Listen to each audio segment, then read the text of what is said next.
Hello, Western. Now, the next thing I want to discuss is something called the Young's double-slit experiment. Now, the Young's double-slit experiment was an experiment done by Thomas Young in the early 1800s, which proved that light was actually made up of waves. And the way he did this, I have a little schematic shown below, is he placed a light source in front of a screen that had two slits in it. And when the light passed through one of these slits, it essentially created a new source of light. Now, because the light source was placed between these two slits, the two sources were initially in phase. However, when they reach the screen, the light travels different lengths at different points on the screen. And so as a result, we can experience constructive or destructive interference at different points along this screen. So by observing the screen, if you see these bands of bright and dark bands of light, then you know that there has been interference and that light is actually made up of waves.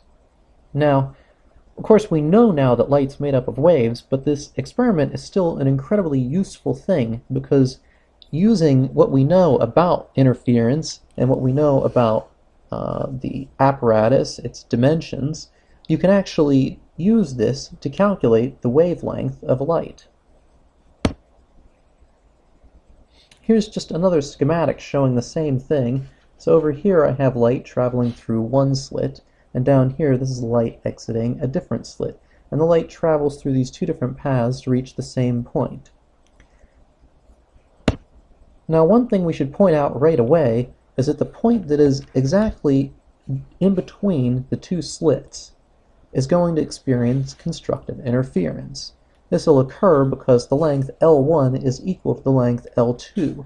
So the difference in the phase is equal to 0 times lambda, which satisfies the condition m times lambda for m equals 0.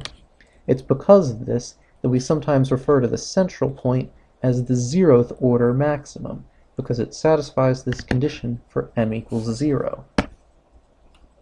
Now, if we consider some point above the 0th order maximum, so up here, I now have that L2 is longer than L1. So when I look at the difference in the phases, when this is equal to lambda divided by 2, we'll have destructive interference. Now, I'd like to be able to write down a formula for calculating the positions of the places where there's constructive and destructive interference. And before we can do this, I have to introduce a bit of notation. So over here on the right, I have this top-down view, again, of the apparatus, and that we call the distance d the distance between the two slits. And the distance between the slits and the viewing screen is L.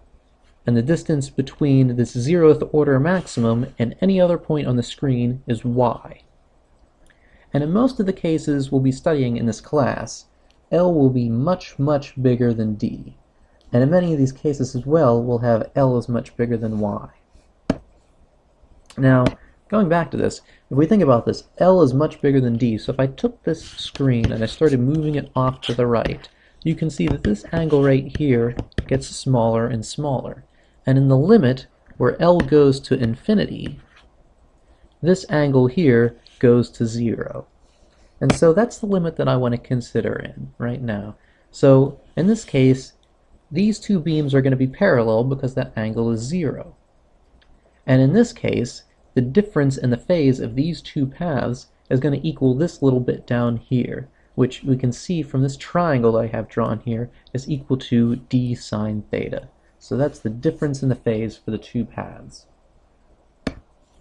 Now, plugging this into our condition for constructive interference, we can see that constructive interference occurs when d sine theta is equal to m times lambda, or when sine theta is equal to m lambda over d. Now, there's another approximation that we can make when L is also much bigger than y.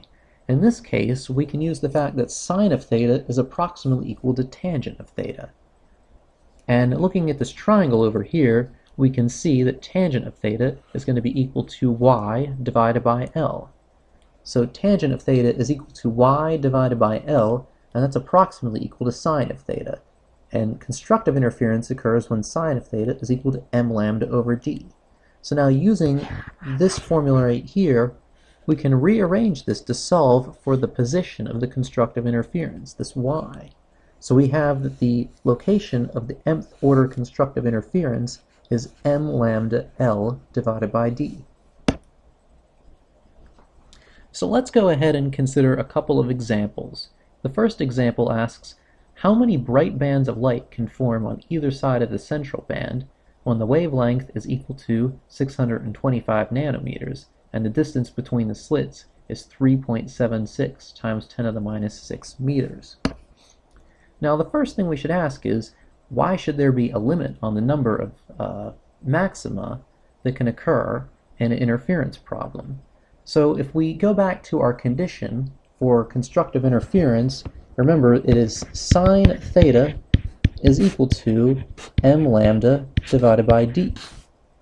And now if we think about this, sine of theta is always less than 1 and greater than minus 1. So what this means is that if I consider larger and larger values of m, at some point this fraction over here on the right is going to become bigger than 1. And that's going to put my limit on how many constructive interference points there are.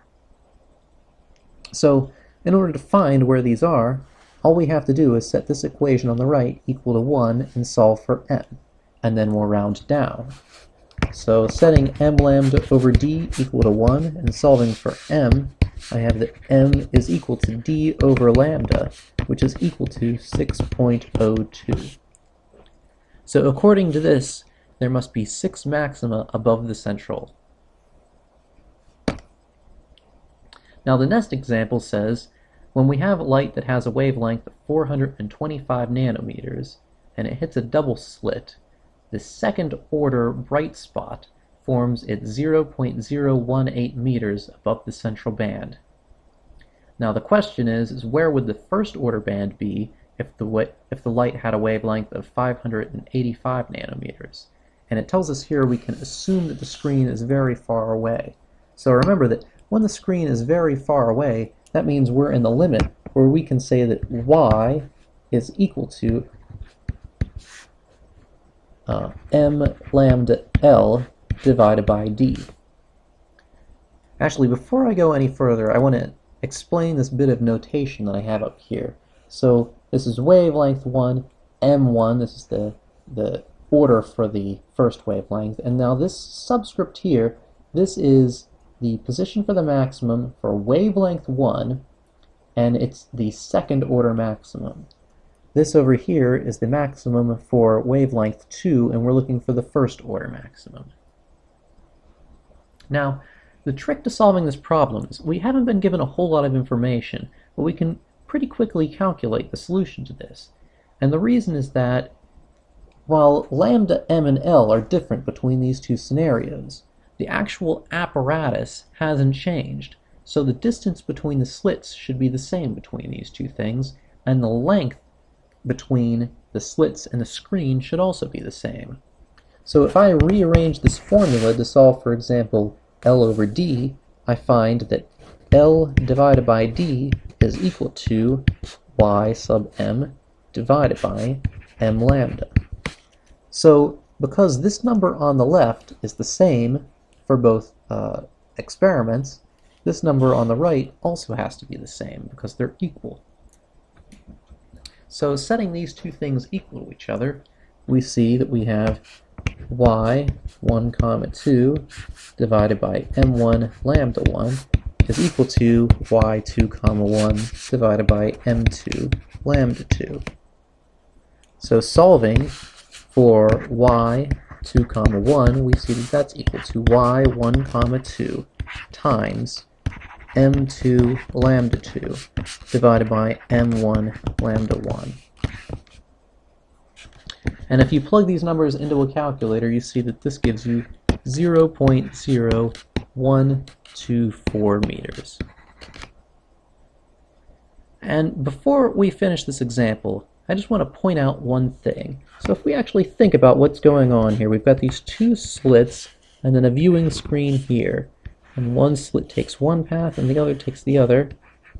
And our condition for constructive interference is that the difference in those distances, this L2 minus L1, has to equal an integer times the wavelength. So we could ask, how should this value y change when I increase the wavelength? So if we think about this, right? If I increase the wavelength, then that means I have to go further away from this central band, right? Because if my wavelength's bigger, then I need a larger difference between these two lengths in order to satisfy this equation. Now I'm just realizing that this is the second order over here and this is the first order over here, so it doesn't really help us any. But it's a good thing to think about these types of things when you solve these problems. It just gives you another way to check your answer. And so when we pick up in the next talk, I'll start talking about what happens when we have more than just two slits. You can already see the kind of crazy patterns that you get from that.